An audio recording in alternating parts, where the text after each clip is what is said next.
തനിക്ക് കൂട്ടിരിക്കാൻ വന്ന അമ്മയുടെ മൃതദേഹത്തിൽ ഒരു മകള് കെട്ടിപ്പിടിച്ച് കരയുന്നത് മാധ്യമങ്ങളിലൂടെ ദൃശ്യമാധ്യമങ്ങളിലൂടെ കണ്ടിട്ടാണ് ഞാൻ വരുന്നത്. എന്തൊരു നിരുത്തരവാദിത്വപരമായ സമീപനമായിരുന്നു മന്ത്രിമാരുടേത്, ഗവൺമെൻറ്റിൻ്റേത്. എന്തൊരു നിരുത്തരവാദിത്വപരമായ സമീപനം. രക്ഷാപ്രവർത്തനം നടത്തേണ്ട സ്ഥലത്ത് അത് ചെയ്യാതെ അവിടെ നിന്ന് പ്രസംഗിക്കുകയാണ്. അവിടെ ഒന്നും ചെയ്യാതെ അവർ വന്ന് ഒന്നും നഷ്ടപ്പെട്ടിട്ടില്ല എന്ന് പറഞ്ഞതാണ് ഈ ഒരു രക്ഷാപ്രവർത്തനം പോലും നടത്താൻ പറ്റാത്തതിൻ്റെ കാരണം. ശ്രീ ചാണ്ടി ഉമ്മൻ MLA വന്ന് ബഹളം ഉണ്ടാക്കിയതിന് ശേഷം മാത്രമാണ് അവിടെ ഒരു രക്ഷാപ്രവർത്തനം ആരംഭിച്ചത്. അപ്പോഴേക്ക് 2 മണിക്കൂർ അവിടെ കഴിഞ്ഞു പോയിരുന്നു. എന്നിട്ട് ഈ ഗവൺമെൻറ്റിൽപ്പെട്ട ഒരാൾ പോലും ആ കുടുംബത്തിൽ ഒരാളെ വിളിച്ചിട്ടില്ല, ഇതുവരെ ഒരാളെ വിളിച്ചൊന്നും ആശ്വസിപ്പിച്ചിട്ടില്ല, ഒന്ന് കണ്ടിട്ടില്ല അവരെ. ഒരു നഷ്ടപരിഹാരം ആ കുടുംബത്തിന് ആ അമ്മയല്ലേ ആ കുടുംബം നടത്തിക്കൊണ്ടു പോകുന്നത്.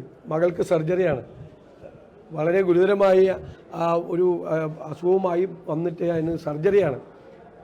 മകൻ ആദ്യത്തെ ശമ്പളം വാങ്ങിച്ച് അമ്മയ്ക്ക് കൊടുക്കാൻ വന്ന ദിവസമാണ്. വളരെ പാവപ്പെട്ട വീട് പണി പൂർത്തിയാക്കാത്തൊരു കുടുംബമാണ്. ഞങ്ങൾ അവർക്ക് 25 ലക്ഷം രൂപ മിനിമം നഷ്ടപരിഹാരം ആ കുടുംബത്തിന് കൊടുക്കണം. ആ കുട്ടിയുടെ ചികിത്സ സർക്കാർ ഏറ്റെടുക്കണം. ആ കുടുംബത്തിൽ നിന്നൊരാൾക്കൊരു ജോലി കൊടുക്കാൻ സർക്കാർ തയ്യാറാകണം. ഇങ്ങനെയാണ് ഇനി അതാണ് ആശ്വസിപ്പിക്കാൻ പറ്റുന്നത്. ആരോഗ്യമന്ത്രി ആ സ്ഥാനത്ത് തുടരാൻ യോഗ്യമല്ല. അവർ ഈ ആരോഗ്യ കേരളത്തെ ഞങ്ങൾ പറഞ്ഞതുപോലെ ആരോഗ്യ കേരളത്തെ അവർ വെന്റിലേറ്ററിലാക്കി.